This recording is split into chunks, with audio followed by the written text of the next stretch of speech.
Oi gente, eu sou a Rô, sejam bem-vindos à minha biblioteca e hoje nós vamos conversar um pouquinho sobre as minhas leituras de março.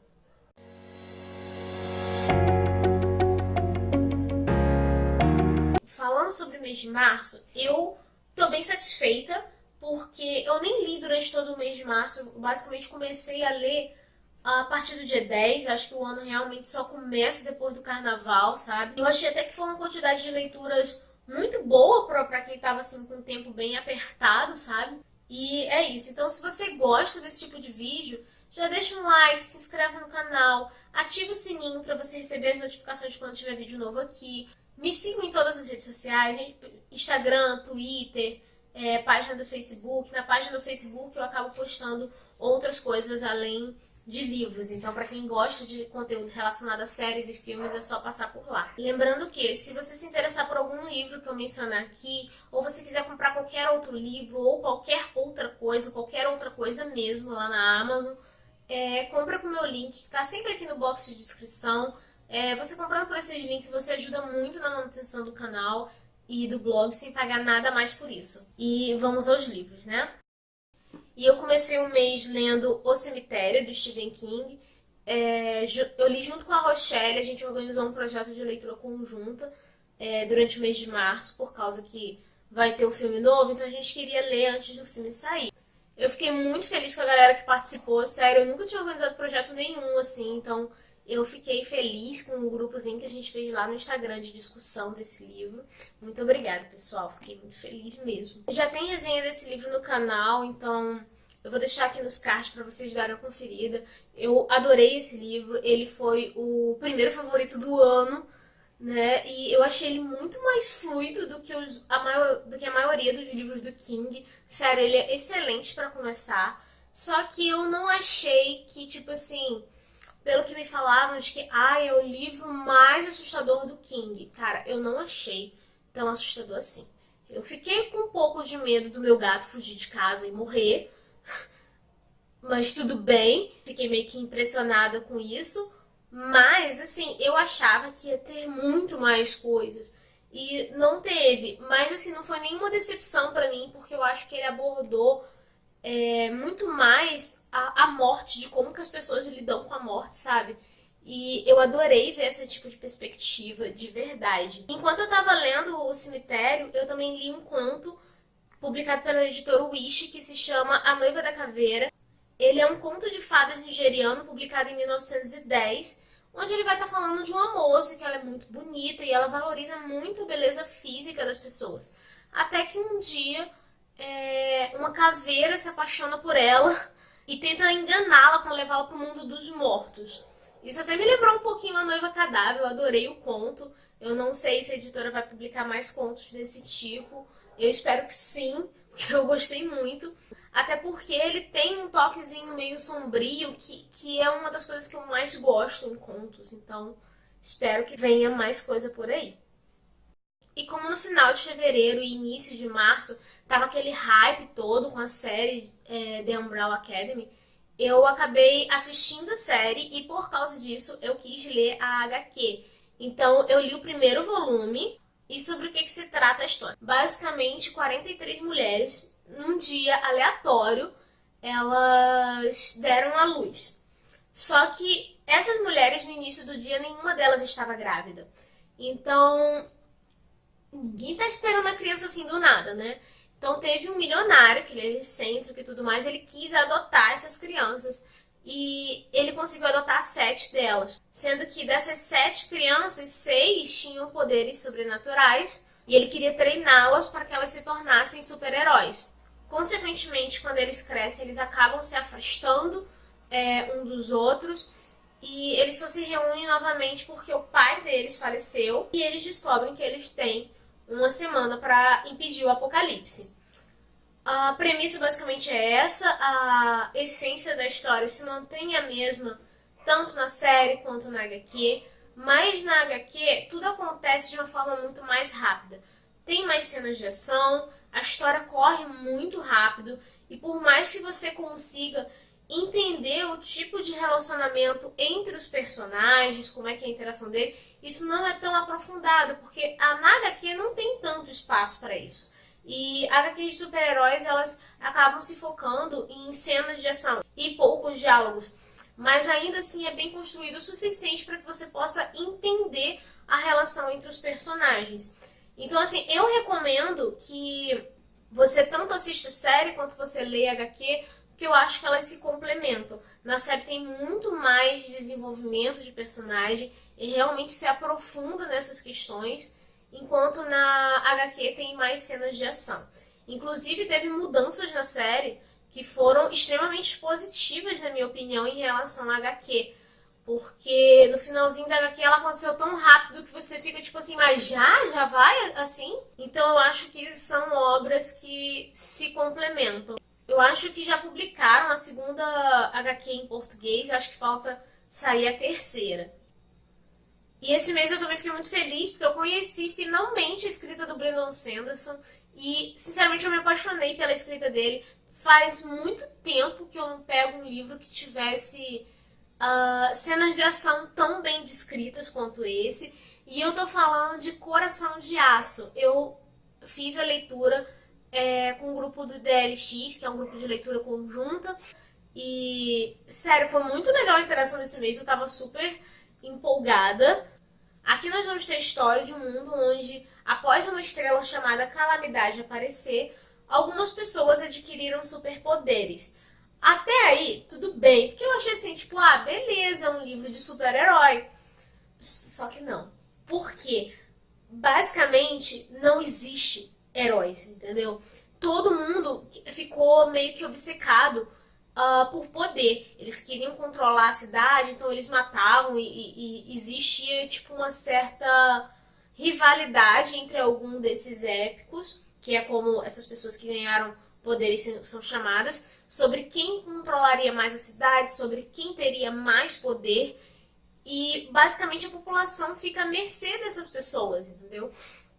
E também temos os executores, que são pessoas comuns que tentam combater esses épicos porque eles vivem em condições bem precárias e a população é completamente submissa aos épicos. E os executores tentam mudar isso aos poucos. E o nosso personagem principal é o David. Eu adorei o David, tipo assim, eu achei ele bem um retrato do jovem, assim, que tá saindo da adolescência ainda, que tem pensamentos maduros, que sabe o que ele tem que fazer em certas situações, mas que ele ainda tem aquele jeito juvenil dentro dele, algumas vezes até pode parecer um pouco imaturo, mas eu gostei muito dele. E ele tá tentando se tornar um executor, porque após um evento traumático que ele teve em relação aos épicos, ele ficou meio que obcecado estudando esses épicos para tentar descobrir alguma fraqueza deles.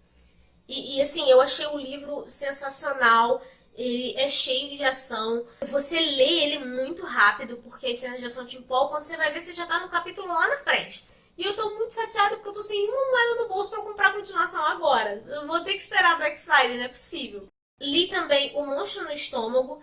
Esse é um conto nacional do autor Márcio Pacheco. Só existe em edição de e-book mesmo, né?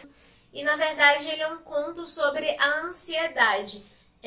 Eu gostei muito da proposta, porque não é um conto onde vai acontecer algo excepcional. É uma história, assim, do dia a dia. Só que a gente acompanha um personagem que sofre de ansiedade e você nota o quanto que pequenas coisas afetam uma pessoa ansiosa.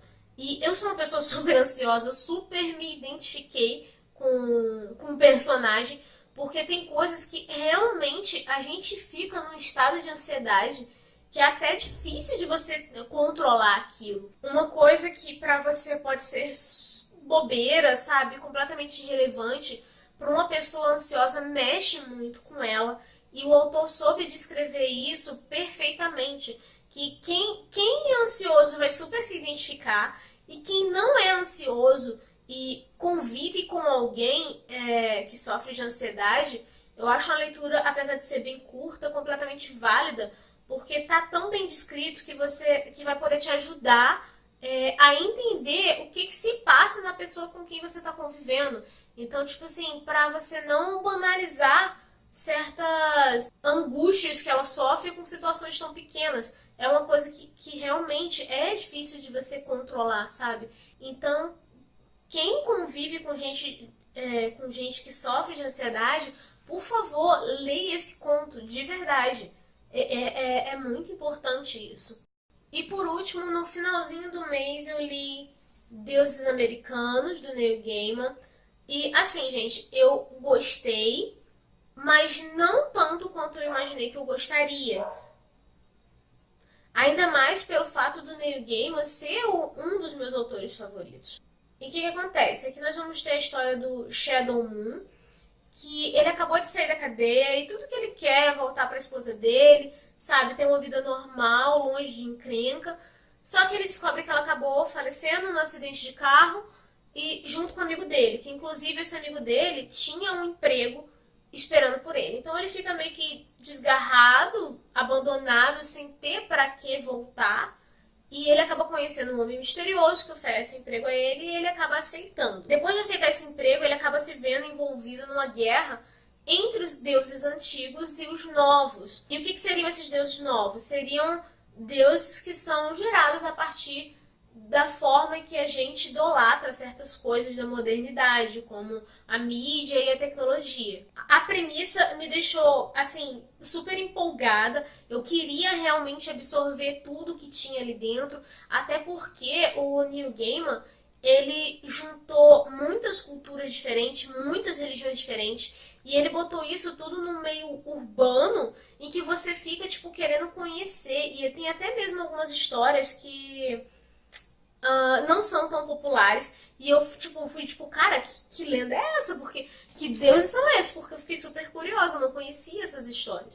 E eu já vi algumas pessoas falando que não gostaram do personagem principal, que é o Shadow, porque ele é meio apático. Assim, eu não acho que ele seja apático. Eu acho que, na verdade, ele tá numa situação de luto ainda, né? Porque, bem ou mal, ele acabou de perder a esposa, saiu da cadeia, ele tá completamente sem rumo. Gente, isso deixa qualquer pessoa deprimida, né? E chega num ponto que ele já vê tanta coisa fantástica na frente dele que ele nem questiona mais. Isso é uma coisa que não me incomodou nem um pouco. Eu sou bem flexível em termos de explicações mágicas, digamos assim. Outra coisa que eu gostei muito do livro foi o fato de eu não conseguir eu não conseguia imaginar o que iria acontecer, entendeu? Então, tipo assim, isso te prende muito aí na história. E eu amei a conclusão, porque era algo que eu não imaginava. Chegou no final da história, ele juntou pontos, até que eu já tinha esquecido que tinha passado. Quando chegou no final, eu falei, gente, não é que isso aconteceu mesmo? Verdade, estava na minha cara e eu não vi. Então, isso ele soube fazer muito bem, só que o meio desse livro é um pouco problemático. Por quê? Ele começa a inserir o personagem em situações muito comuns, entendeu? E isso pode dar duas sensações ao leitor. Eu, no caso, senti as duas, entendeu? Uma de que é uma proximidade, tipo, pessoas comuns vivendo situações incríveis, e isso, pelo menos na minha cabeça, traz a ideia de que qualquer pessoa poderia viver uma situação mágica dessa. E a outra é de lentidão, que a história perde um pouco o ritmo, que ela acaba ficando mais lenta e você fica com a sensação do tipo, não tá acontecendo nada, enquanto na verdade tá sim, só que vai demorar para você poder ver isso. Esse é o ponto que divide águas, sabe? Ou você vai gostar do livro, ou você vai achar, nem é lá tanta coisa assim. Eu fiquei meio que no meio termo entre um e outro, porque eu gostei muito da conclusão, gostei muito dos personagens, de como a história se desenrolou, da mistura de culturas e religiões diferentes, mas o meio realmente ele dá uma travada. Eu acabei lendo mais devagar, eu demorei muito por causa desse meio da história, enquanto o início e o final eu li super rápido, entendeu? Mas eu gostei muito do livro. Não tanto quanto eu imaginei que gostaria, mas ainda assim gostei pra caramba. Então, gente, é isso. Essas foram as minhas leituras do mês de março. Eu tô feliz porque eu consegui ler bastante e-book. É uma coisa que eu não fazia com tanta frequência até o ano passado, mas esse ano eu tô conseguindo fazer bastante. E eu acho que talvez vai valer a pena eu comprar o Kindle no futuro, né? Porque eu uso o Kindle no aplicativo do celular. Eu ainda não comprei o meu. Eu tô começando a achar que como eu tô me acostumando com o e-book, é uma compra que vai valer a pena. E eu espero que vocês tenham gostado desse vídeo. E se você já leu algum desses livros, por favor, conversa comigo aqui nos comentários. Eu vou adorar conversar com vocês. Deixa um like nesse vídeo, se inscreva no canal se você ainda não for inscrito. Ativa o sininho de notificações, eu normalmente esqueço de falar isso, mas... Enfim, se você pretende comprar algum desses livros que eu mencionei, ou qualquer outro livro, ou qualquer outra coisa, compra com o meu link, que tá aqui sempre no box de descrição. Você comprando por esse link, você ajuda na manutenção do canal e do blog, sem pagar nada mais por isso, tá, gente? O preço não muda pra vocês. Então é isso, gente. Um beijo e até o próximo vídeo. Tchau!